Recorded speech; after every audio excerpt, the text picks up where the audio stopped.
आखिर किस बात का पछतावा था दिया को। आईने के सामने बैठी दिया आज मायके जाने के लिए तैयार हो रही थी। जैसे ही माथे पर लाल रंग की बड़ी बिंदी लगाकर खड़ी हुई, तभी पीछे से दिया की बेटी सिया ने कहा, वाह माँ, आप तो बिल्कुल नानी की तरह दिख रही हो। बस एक कमी है, रुको, ये पल्लू की गांठ खोल लो। सिया ने दिया का आंचल पकड़कर गांठ को खोलने लगी। दिया ने तुरंत सिया का हाथ पकड़कर कहा, नहीं बेटा, ये ऐसे ही रहेगा। पापा को बोलो चलें, वरना लेट हो जाएंगे। दिया की आज सिल्क क्रीम कलर की साड़ी में बहुत सुंदर लग रही थी। दिया की माँ और दिया को जो भी देखता यही कहता, रब ने जैसे बड़े फुर्सत में बनाया है। माँ बेटी को सुंदरता चुन चुन के इनकी झोली में डाली है। लोग कहावत कहते हैं कि बेटियां माँ का प्रतिबिंब होती हैं, तो दिया बिल्कुल अपनी माँ रूपाली जी की प्रतिबिंब थी। रब ने शक्ल सूरत के साथ साथ व्यवहार भी बिल्कुल एक जैसा ही बनाया था। शांत सौम्य व्यवहार और अपनों के प्रति प्यार और समर्पण की भावना कूट कूट के भरी थी। रूपाली जी को साड़ियों का बहुत शौक था। वो हर तरह की साड़ी पहनना और रखना पसंद करती थी।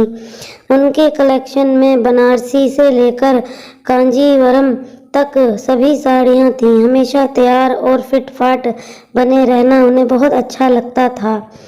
सुबह उठकर सबसे पहला काम वो कंघी करके तैयार होने के बाद ही रसोई में या तो कोई दूसरा काम करती। सब देखकर दांतों तले उंगली दबा लेते कि आखिर इतना सब करती कैसे हैं।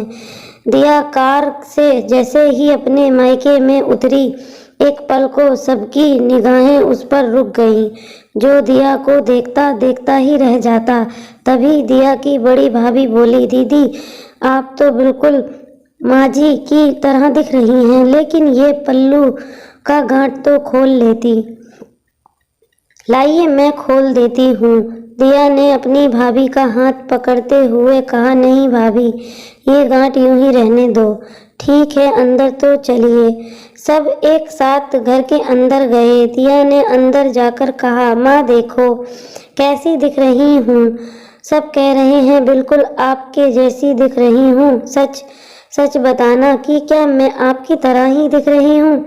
बचपन में जब आपकी साड़ी पहन लेती थी तो कितना गुस्सा होती थी, ये कहते हुए कि आपकी साड़ी खराब कर दी। मैंने आज बिल्कुल वैसे ही पहनी और रखी भी है मैंने, आपकी साड़ी जैसे आप रखती थी। और ये देखो, ये पल्लू का गांठ आप गुस्से में बांधती थी ना कि आपको हर बात याद रहे। मैंने नहीं खोली क्योंकि ये वाली गांठ मेरी गलती की थी ना, इसीलिए। लेकिन हर बार तो आप मेरी गलती पर मुझे माफ़ करके मुझे गले लगा लेती थी। इस बार ऐसा क्यों नहीं किया? क्यों अपने गुस्से में कही हुई बात को सच कर दिया? माँ, क्यों एक बार तो मौका देती? इतनी जल्दी क्या थी आपको मुझसे दूर जाने की? कहते हुए दिया घुटनों के बल जमीन पर बैठकर अपनी माँ की दीवार में टंगी तस्वीर के आगे जोर जोर से रोने लगी। तभी दिया के बड़े भाई उमेश ने दिया को गले लगा लिया और कहा, चुप हो जा दिया, कब तक खुद को कोसेगी, दोषी मानती रहेगी? जीना मरना सब ऊपर वाले के हाथ में होता है भाई। लेकिन उस दिन माँ मुझसे बात करना चाहती थी, मिलना चाहती थी, लेकिन मैंने क्या किया? कहते हुए दिया पुरानी यादों में चली गई। हेलो माँ, क्या हुआ बेटा? ये देख, साड़ी लाई थी तेरे पापा के साथ बाजार जाकर, रूपाली जी ने कहा। ओफो माँ, आप भी ना, आप और आपका ये साड़ियों से प्रेम। अभी बिजी हूँ माँ, बाद में बात करती हूँ, कहकर मैंने फ़ोन रख दिया और ऑफिस के काम में बिजी हो गई। मुझे लगा साड़ियों की शौकीन मेरी माँ मुझे फिर से अपनी लाई हुई किसी नई साड़ी के बारे में सिर्फ बताना चाहती है, तो बाद में बात कर लूँगी। और आपको पता है भाई, उस दिन वीडियो कॉल पर इस साड़ी में आदतन गुस्से में गांठ लगाते हुए उन्होंने कहा, ये ले दिया, मैं गांठ बांधती हूँ कि अब तुझे फ़ोन करके कभी परेशान नहीं करूँगी। मैं तो तुझसे अपने दिल की बात करना चाह रही थी। तुम लोग छोटे थे तो दिन भर माँ माँ करते थे और मैं सुनती रहती थी सब काम छोड़कर, लेकिन आज तुम लोगों के पास समय नहीं तो कोई बात नहीं, रखती हूँ। अब नहीं करूँगी फ़ोन क्योंकि तुम लोग अब बड़े हो गए हो। अब तुम लोगों को माँ की ज़रूरत नहीं रही, कहकर रूपाली जी ने फ़ोन रख दिया। दरअसल रूपाली जी की आदत थी दिन में एक बार ज़रूर अपने दोनों बच्चों से वीडियो कॉल करके बात करती। इधर दिया ऑफिस और घर के कामों में इतनी व्यस्त हो गई थी कि उसे याद ही नहीं रहता। आजकल कभी कभी तो बात करना भी भूल जाती। उस दिन रूपाली जी का फ़ोन दिया के लिए आखिरी वीडियो कॉल साबित हुआ। थोड़ी देर बाद दिया के पापा का फ़ोन आया कि मम्मी को अस्पताल में भर्ती कराया है। एक ही शहर में होने के कारण दिया ऑफिस से सीधा अस्पताल पहुंची। पता चला माँ को हार्ट अटैक आया है और जब तक डॉक्टर के साथ पूरी बात हो पाती, माँ ने अपनी आखिरी सांस ली। माँ की लाडली एक लौती बेटी दिया, जिसे उसकी माँ अपना प्रतिबिंब कहती थी, उसको अकेला छोड़ गई।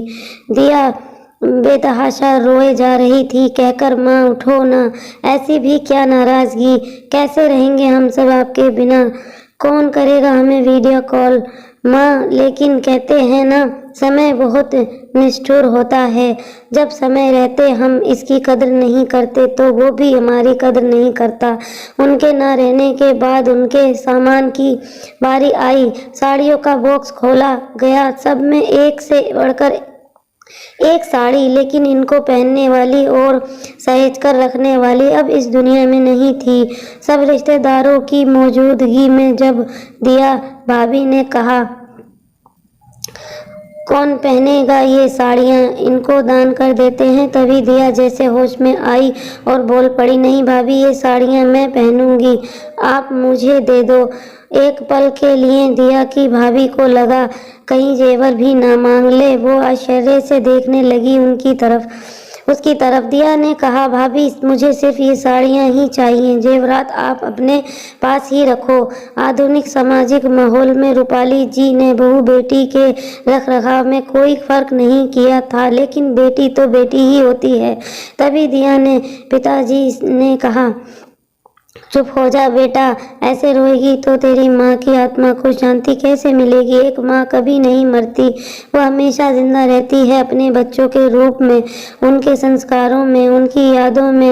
ये तो सिर्फ शरीर है जो चला जाता है। आज तेरी माँ की बरसी है तो उन्हें हंसते हंसते विदाई देंगे, हम लोग रोते हुए नहीं। उनकी आखिरी इच्छा भी तो यही थी कि जब वो इस दुनिया से विदा हों तो उनके बच्चों की आंखों में आंसू ना हो। और आज तूने तो ये साड़ी पहनकर उनकी ये इच्छा भी पूरी कर दी। तुझे इसी साड़ी में जो देखना चाहती थी। हाँ पापा, आप सही कह रहे हैं। माँ के दिए संस्कार और परवरिश हमेशा मेरे साथ रहेंगे और मैं उनका हमेशा पालन करूँगी। मैं जब भी उनकी साड़ियाँ पहनूंगी तब मुझे उनके गोद और ममता का एहसास होगा। वही खूबसूरत एहसास हमेशा जिंदा रहेगा। प्यारे दोस्तों, बहुत बार ऐसा होता है कि हम ना चाहते हुए भी अनजाने में ऐसी गलती कर बैठते हैं जिसका पछतावा हमें जिंदगी भर रहता है। इसलिए जब भी माता पिता आपसे बात करना चाहें, आप व्यस्त होते हुए भी उनके लिए समय ज़रूर निकालें। और ये कमी एक जिसके माँ बाप नहीं वो जान सकता है, जैसे कि मेरे नहीं। प्यारे दोस्तों, स्टोरी कैसी लगी कमेंट बॉक्स में ज़रूर बताएं। हमारे चैनल को सब्सक्राइब